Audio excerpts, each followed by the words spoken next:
Today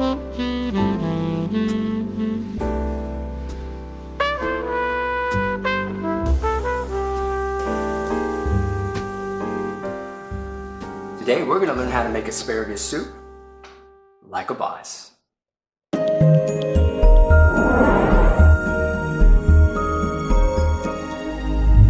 So here is our ingredient list. We will need 4 Yukon potatoes that will be peeled and roughly diced. And that doesn't mean you're going to slap around the potatoes. It just means they need to be approximately uniform. 3 sweet onions that will be finely diced but not minced. 1 shallot that will be sliced. 2 lemons that will be juiced and will need the zest as well. 5 cloves of garlic, or maybe 9. 4 bunches of asparagus, and some lump crab, and 8 cups of chicken stock. We'll also need 2 or 3 tablespoons of butter, some kosher salt, and both white and black pepper. The perhaps atypical gear that this recipe will require is, from left to right, a fine sieve, a wide mouth cooking bowl for ice bath purposes, a deep pot with a lid, and either a blender or a food processor. Today I'm going to use the food processor. Okay, first we're going to smash and roughly dice our garlic.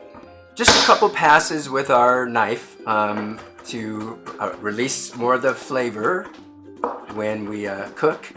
It's going to go through the food processor anyway, so it doesn't need to be minced.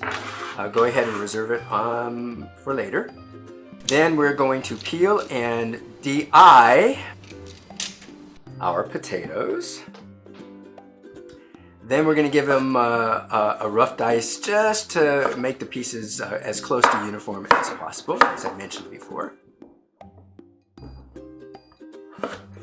Once we've done that, we're going to dice the onion and reserve it. And while we're at it with our knife, we might as well slice the shallot. We're going to later fry it, so we want to separate the circles. Now let's go to the asparagus. Take a couple stalks, and with one hand at the end, the root end, another hand about 2/3 up the stalk, give it a break. That'll give us an idea where the fibrous root end starts. Use those as a guide and cut those unusable ends off the rest of the stalks. Discard the fibrous ends. Spin them around and remove the tips. The tips are going to be blanched and used later as another potential garnish.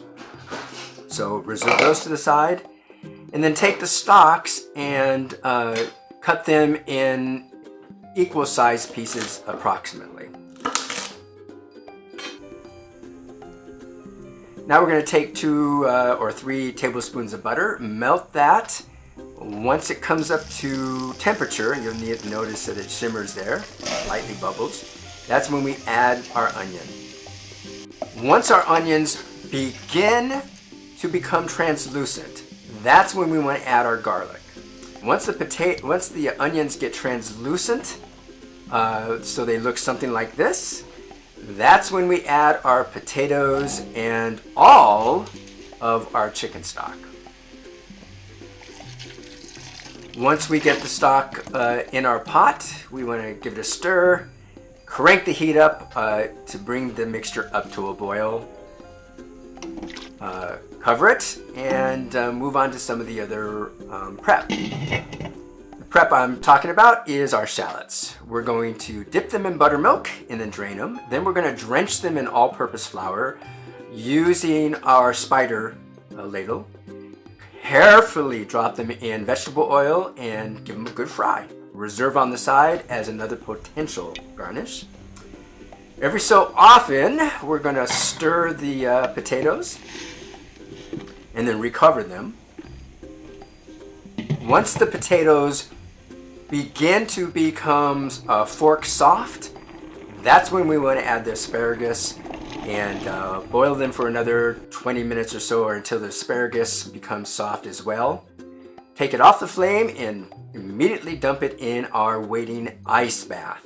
This is an extremely important step. We do not want to skip this as it becomes unsafe to blend hot mixture. The good news is we only skip that particular step once in our lives. Once it's cooled, take it off the ice bath, and then let's blanch the asparagus tips, and then for about a minute or so until they turn color. It'll turn a deep, rich green, and then we're going to drop them in the remaining ice bath. Reserve those for later as well. Now we're going to take the cooled mixture, fill our blender or our food processor about 2/3 of the way up, and give it a thorough blend.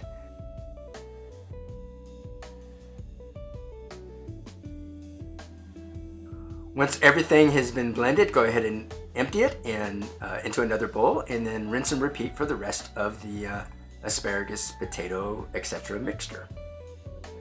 Once it's completely blended, then we're going to make it finer even more by putting it through the fine sieve with a ladle. Put in a couple spoons, and then use the bottom of the ladle to force it through the liquid through the fine sieve.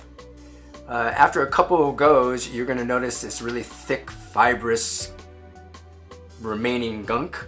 Go ahead and just dispose of it, and then put the remaining soup through the same process of the fine sieve. We're left with a fine mixture of soup here.